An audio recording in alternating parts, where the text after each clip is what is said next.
Vamos começar carimbando o nosso passaporte aqui? Falando em inglês, mas com a tradução da notícia com a Priscila Asbeck. Dia de decisão histórica em Nova York, hein? Aliás, olha eu aqui falando de Asbeck, excluindo o nosso master, também correspondente, Américo Martins, também todo trabalhado na elegância. Américo Martins, Priscila Asbeck, bom dia. Que surpresa, hein? Tudo bem que havia quem considerasse que ele poderia de fato vencer a eleição, mas num cenário atual dos Estados Unidos, com esse movimento muito forte de Donald Trump, uma surpresa o que a gente viu. A CNN tem a projeção, e essa projeção da CNN aponta que Zohran Mamdani será o primeiro muçulmano a ocupar o cargo de prefeito da cidade mais populosa dos Estados Unidos e a capital financeira do planeta. O resultado, claro, é uma derrota para Donald Trump, que também sofreu outros reveses em outras corridas eleitorais pelo país. Então vamos aqui aos poucos. Começamos com quem está com os pés em New York City.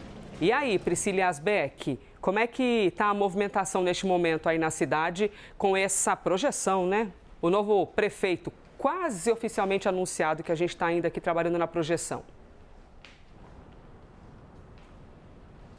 Oi, Elisa, bom dia a você, ao Américo, a todos que nos acompanham. Com mais de 90% das urnas apuradas, Mamdani tem 50% dos votos e Andrew Cuomo 41,6% dos votos. Portanto, já dá para dizer que Zohran Mamdani, de 34 anos, se torna o primeiro prefeito muçulmano da história de Nova York, também o segundo socialista e também o prefeito mais novo dessa cidade, que é a mais populosa dos Estados Unidos em mais de um século.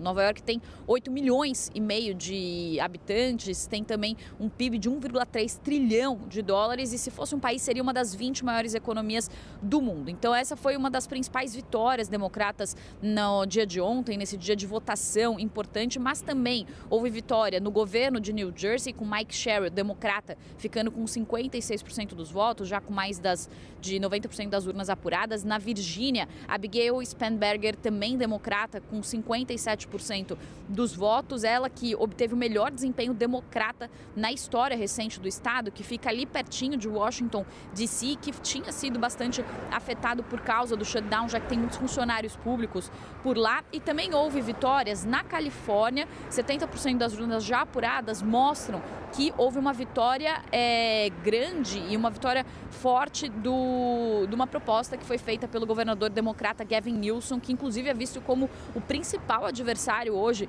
de Donald Trump para uma possível corrida eleitoral. A gente sabe que Donald Trump não poderia, em tese, concorrer a um novo mandato, mas ele vem falando sobre a possibilidade de mudar as regras por aqui e Gavin Newsom aparece como um dos seus principais adversários ou um dos políticos mais importantes hoje do Partido Democrata. Ele propôs o redesenho dos distritos eleitorais na Califórnia em resposta a um redesenho que foi feito no Texas, que deve garantir mais 5 assentos na Câmara dos Representantes para os republicanos e a população californiana, então, votou 63% sim a favor dessa proposta do governador democrata. E um outro ponto também importante, Elisa, na Pensilvânia, que é um swing state, um estado pêndulo, juízes democratas ganharam também vagas na Suprema Corte Estadual, mantendo a maioria de 5-2 num estado que vota questões importantes como, por exemplo, a votação por correio, questões ligadas ao aborto. Então, vitórias democratas nesse que foi o primeiro teste político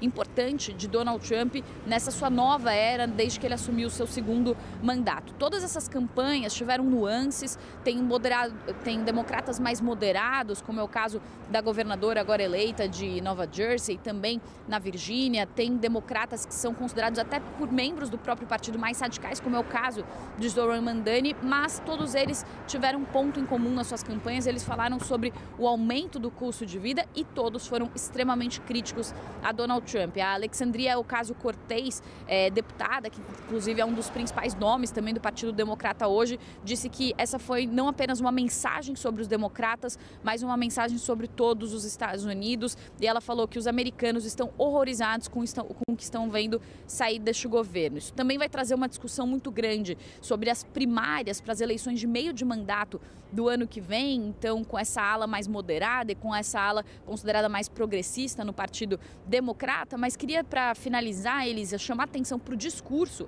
de Zohran Mamdani, que foi um discurso feito no Brooklyn, aqui em Nova York, ontem, um discurso muito forte, um discurso que foi classificado como triunfante por boa parte dos analistas políticos, e ele falou o seguinte, que os eleitores mostraram que quando a política fala com eles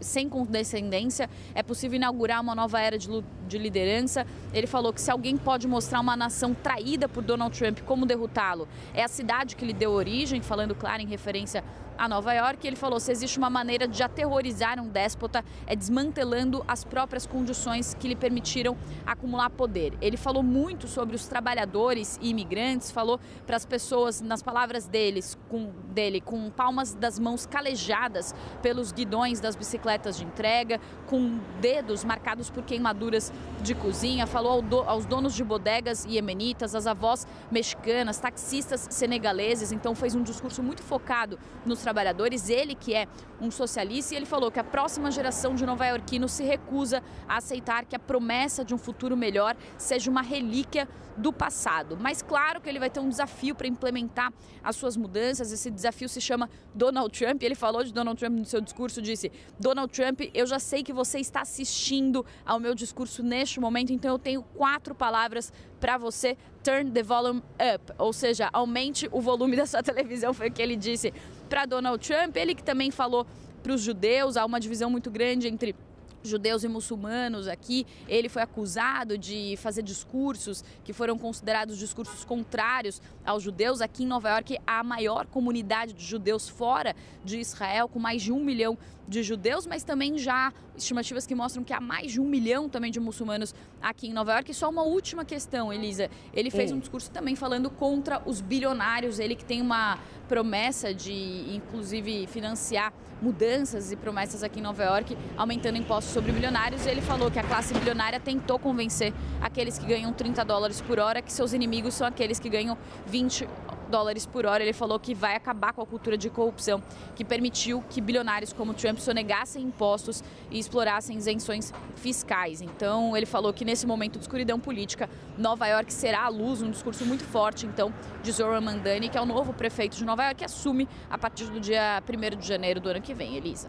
Priscila Asbeck, eu estou te ouvindo e nós estamos aqui compreendendo, claro, as particularidades de Nova York, mas é incrível as semelhanças com outras grandes capitais financeiras do planeta, né? Aqui onde nós estamos, com os pés na cidade de São Paulo, a quantidade de gente que vem de fora, você tem aproximadamente 4 milhões de nordestinos só na cidade de São Paulo que vieram trazer muito conhecimento e muito trabalho, os nortistas também na cidade de São Paulo, a galera que vem de outras regiões, ok, do sul, do centro-oeste, mas o quanto a gente tem muita força de trabalho, não nascida aqui, mas que veio para cá, e esses desafios, os entregadores, motociclistas, a galera em cima da bike. É incrível como essas semelhanças existem, né, nesses grandes polos, sem contar que aqui também é o polo financeiro, né? É a cidade financeira do Brasil, assim como Nova York, que não é a capital dos Estados Unidos, mas é a capital financeira dos Estados Unidos.